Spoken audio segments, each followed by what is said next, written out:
The soul. It occurred to me one evening to delve into the crypts of my memory and jot down on a paper everything I retained of numbers.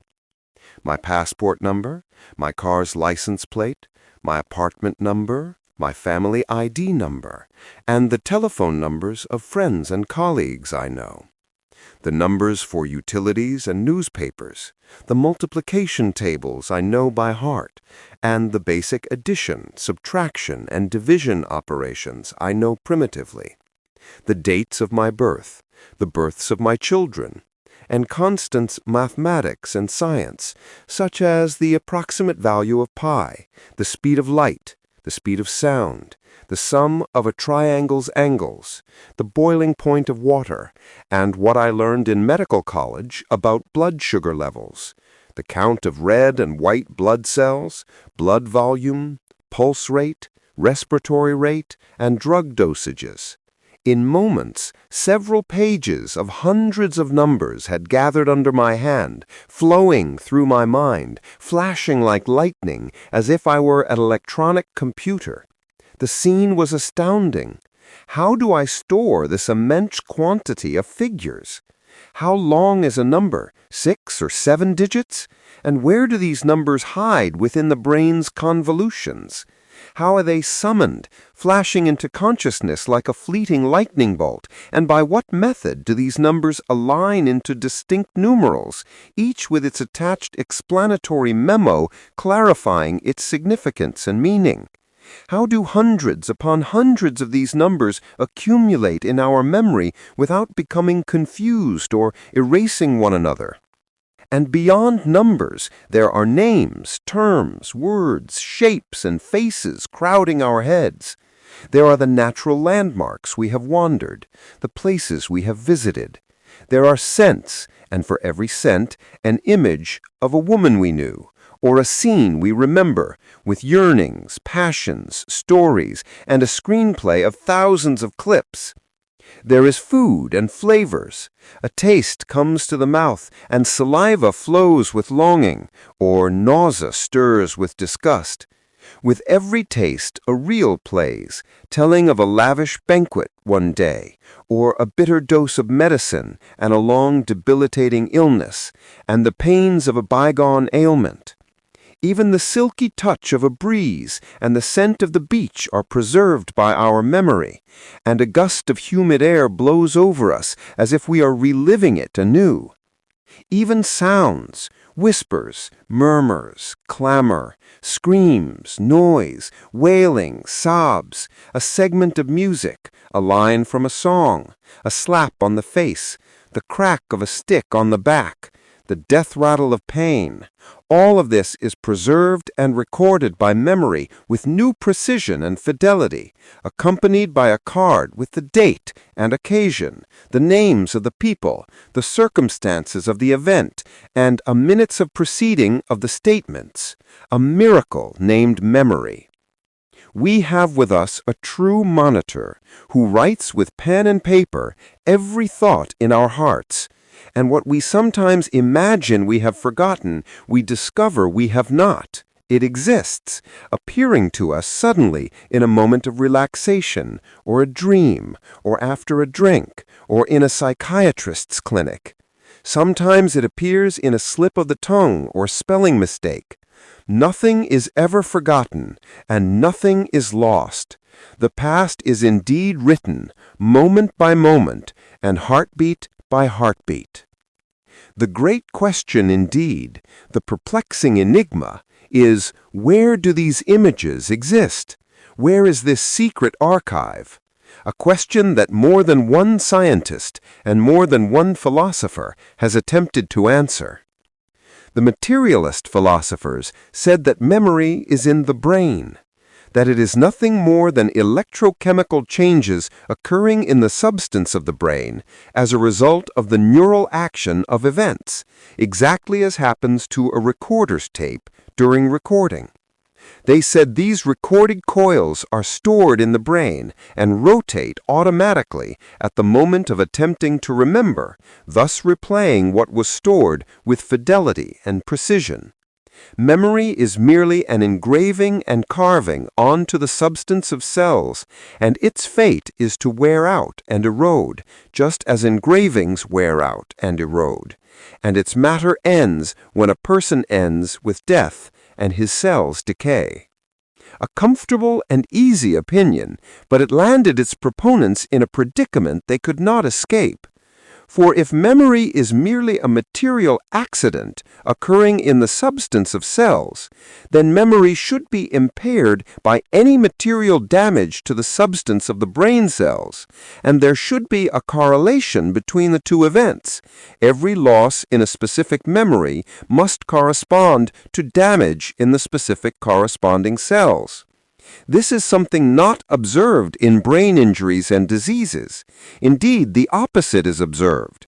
The center for words may be injured, but the memory of words suffers no damage. Rather, what happens is a disability in pronunciation, in the motor performance of the muscles that utter the words. The motor is what is impaired by the damage to the cells, while the memory, the form of the words in the mind, remains intact. This is evidence that the function of the brain is not memory nor recollection. Rather, the brain is merely a switchboard that provides the connection. It is merely a tool through which the word expresses itself in a material medium to become a spoken, heard word in a material world. Thus, if the brain is damaged, speech is impaired, but memory is not, because memory is governed by the rule of the soul, and what applies to the body does not apply to it. The correlation is missing between the two, indicating that we are facing two levels, body and soul, not a single level called matter. In cases of temporary amnesia, where a specific time period is forgotten, a favorite topic for Egyptian film writers, the affected person forgets a specific period of time. It is completely erased from his consciousness and scraped from his memory. According to the materialist view, one would expect to find a partial brain damage corresponding and analogous to the forgotten period. But observation shows that most of these cases are cases of general psychological shock, not a specific, localized partial damage. Again, we find the correlation missing between the magnitude of the event and the magnitude of the physical damage. In cases of severe physical damage to the brain due to fractures, infections, or cancerous growth, when complete forgetfulness begins, it is always noted that this forgetfulness follows a specific pattern. Proper names are forgotten first, and the last to be forgotten are words denoting actions. This systematic sequence in forgetting, in contrast to a non-systematic injury and a chaotic damage that afflicts the brain randomly, is again a meaningful lack of correlation. Here is a damage to memory that has no relation in terms of scope, quantity, and system to the physical damage of the brain. And thus the materialist theory of memory shatters against a dead end, and we find ourselves facing a phenomenon transcendent over the body and the brain cells. The brain cells will die and decay, yet a memory remains, erect and alive with its details and minutiae, reminding us in our second, spiritual life of every action we committed. The body was merely an executive instrument for the action and for expressing intentions in the material world of this life. It was merely a tool for the soul and its mount. The brain was nothing but a switchboard and connecting cables. Its entire role is to provide the connection from the world of the spirit to the world of matter. Or, as Bergson says, it gives the line.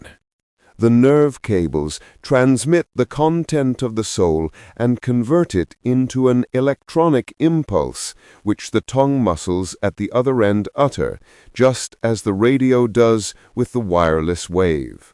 And thus we exchange speech as bodies in a material world. If our bodies die, we return as souls to remember what we did in our worldly life, moment by moment, where every word and every deed is recorded. Indeed, there are scientific theories that go further than this, seeing that acquisition is itself a process of recalling an ancient knowledge stored and inscribed in the soul, not learning from a blackboard. We do not discover that 2 times 2 equals 4 from nothingness. Rather, we are born with it, and all we do is remember it. Likewise, the axioms of mathematics, geometry, and logic are all innate axioms we are born with, stored within us, and all that happens is that we remember them. Worldly experience reminds us of them every moment. Similarly, our personality, we are born with it, inscribed in our soul. All that happens is that worldly reality provides the occasions, circumstances, and material mold for this personality to express its good or evil. Thus, its actions are recorded upon it. The recording is the new event that takes place in this world, the transition from the state of intention to the state of embodiment. This is what religions express by the idea that the word becomes binding upon the sinner after trial and test in this world, so error becomes incumbent upon him and his rank is assigned, a matter that God's knowledge has preceded, a knowledge of inventory, not a knowledge of compulsion. For God does not compel anyone to sin, nor force him into evil. Rather, everyone proceeds in accordance with his inner nature, so his action is his very essence. There is no meaning of compulsion in this, because this inner nature is what we sometimes call conscience, sometimes character, sometimes the heart, and God calls it the secret. He knows the secret and what is yet more hidden. And we say about it in our popular expressions at death, the divine secret has ascended, meaning the soul has risen to its Creator.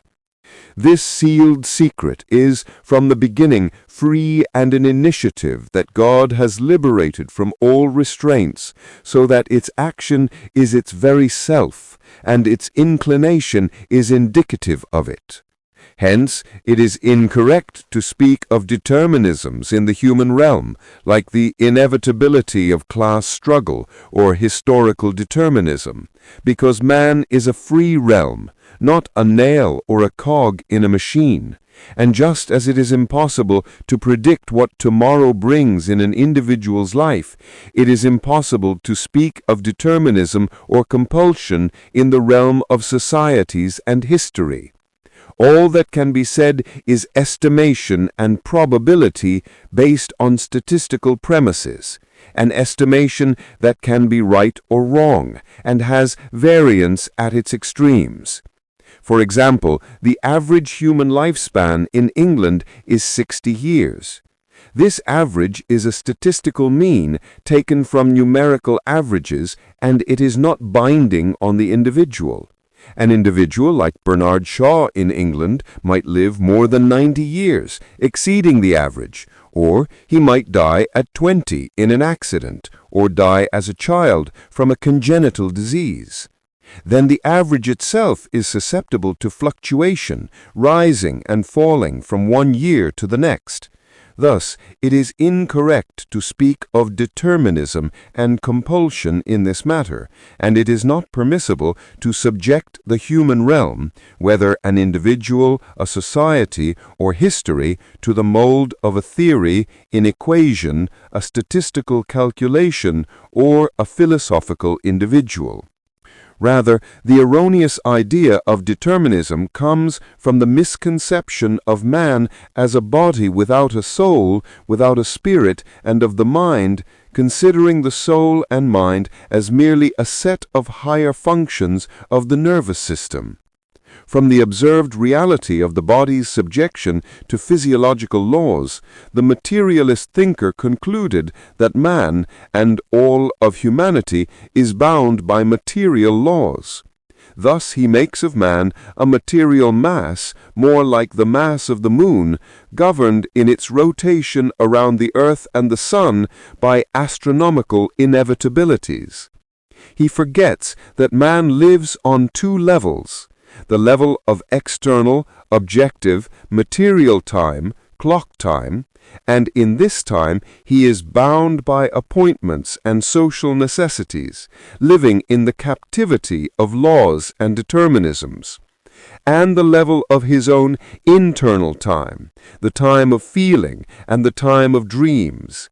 And on this level he lives a life that is truly free. He thinks, dreams, innovates, invents, and takes a stance of revolution against all society and history.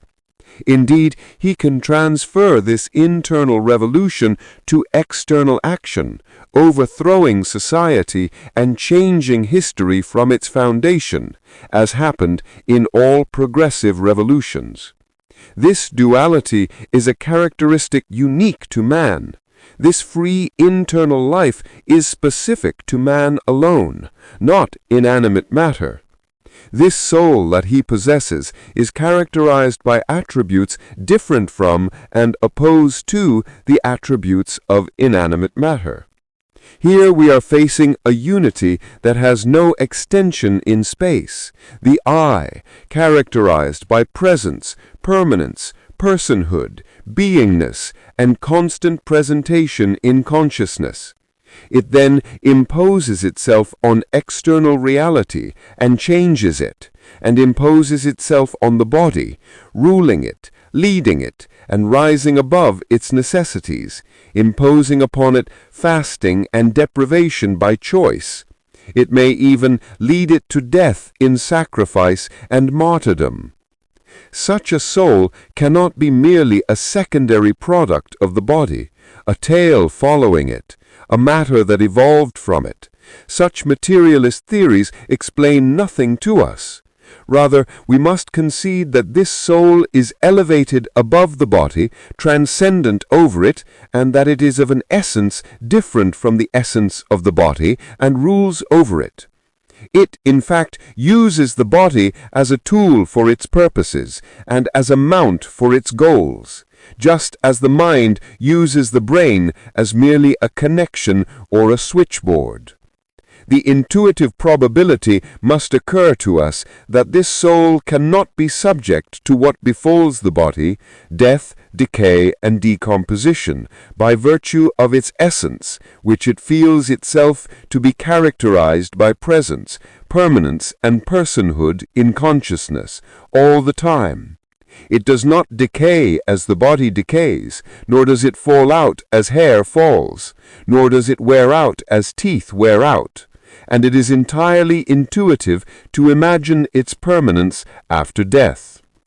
If we contemplate the hesitation that accompanies our actions before choosing a decision, then the feeling of responsibility during the work, then regret or relief after its completion, we conclude that we are facing a state of innate monitoring and an insistent idea of reckoning, that there is right and wrong, and we know, innately and by the nature we were born with, that justice and order are the law of existence, and that responsibility is the rule. This innate compulsive feeling suggests to us that the wrongdoer who escaped punishment on earth, and the killer who escaped the accountability of human, earthly law, in a universe disciplined from the smallest atom to the largest galaxy, must be punished and held accountable. Because the world we live in breathes system and discipline from the smallest atom to the largest galaxy, and absurdity does not exist except in our minds and our deviant judgments. The idea of justice and order and the necessity of justice lead us to the necessity of another world where justice, order, and accountability are realized. All this is knowledge we are born with, a truth proclaimed by innate nature and intuition. It is no wonder that a Western thinker, the German Immanuel Kant, acknowledged this truth in his book Critique of Practical Reason, and no wonder that he reached this sound conclusion without reading the Quran. It is the innate nature and intuition upon which all sciences are based. The sound mind does not need to read the holy book to discover that it has a spirit, that it has a life after death, and that there is reckoning. For sound innate nature illuminates for its possessor the path to these truths. This knowledge we are born with, and this intuition we are born with, stand as a witness to all acquired sciences and are binding upon them. All acquired sciences are susceptible to error and correctness, but the knowledge we are born with is part of the precise system of the universe. It is the primary truth by whose light we see all subsidiary truths. It is the standard and the measure. If the standard is corrupted, everything is corrupted, and everything becomes an absurdity within an absurdity, which is incorrect. If we accuse intuition, then all sciences and knowledge would be subject to the accusation and would collapse, because they are originally based on primary intuitions. Here we are facing a foundation of knowledge, a reference that may not be doubted, because this reference, like life itself, we come to life equipped with muscles to move and defend ourselves with. Likewise, we are born equipped with primary intuitions to refer to in perceiving truth from falsehood and right from wrong. The highest degrees of knowledge are what come to you from within. You can perceive your position. Are you standing, sitting, or lying down, without looking at yourself? This perception comes to you with your eyes closed. It comes from within you, and this knowledge constitutes an irrefutable argument against any observation. When you say, "I am happy," "I am miserable," "I am in pain," your words constitute an irrefutable argument, and it is not permissible to contradict them with a logical pretext. Indeed, to treat this matter with logic and sophistry is meaningless and pointless, for no one knows the state of your soul better than your very self. Similarly, the testimony of innate nature and the judgment of intuition are arguments of the highest level. When innate nature and intuition, supported by science, thought, and contemplation, affirm the existence of the soul and spirit, freedom and responsibility and accountability, and when they inspire behaving on the basis that there is order in the universe, we are here facing an argument of the highest degree of certainty, a certainty like the certainty of sight, and more. For innate nature is an organ like the eye. We are born with it, and its certainty is higher than scientific certainty because scientific truth is statistical truth, and scientific theories are deduced from numerical averages. But the judgment of intuition has the character of decisiveness and absoluteness. 2 times 2 equals 4 is an absolute truth, true with an absolute truth that cannot be subject to the abrogation, evolution, and change that scientific theories are subject to, because it is an intuitive proposition. 1 plus 1 equals 2 is a matter that does not accept doubt because it is a truth cast to us by our innate nature from within and suggested by intuition. It is primary knowledge that came to us with the birth certificate. If man realized this, he would be at ease and would rest. He would save himself much debate, squabble, quibbling, and obstinacy regarding the issue of soul and body, mind and brain, freedom and compulsion, responsibility and reckoning. He would suffice with listening to what his innate nature whispers, what his heart decrees, and what his insight indicates. A grain of sincerity is better than quintals of books. Let us listen to the voice of our souls and the whisper of our insights with intense sincerity, without attempting to distort that pristine voice with the snares of logic and the traps of arguments. And whoever doubts my words and desires debate, discussion, and logical jousting, let them go back and read my article from the beginning.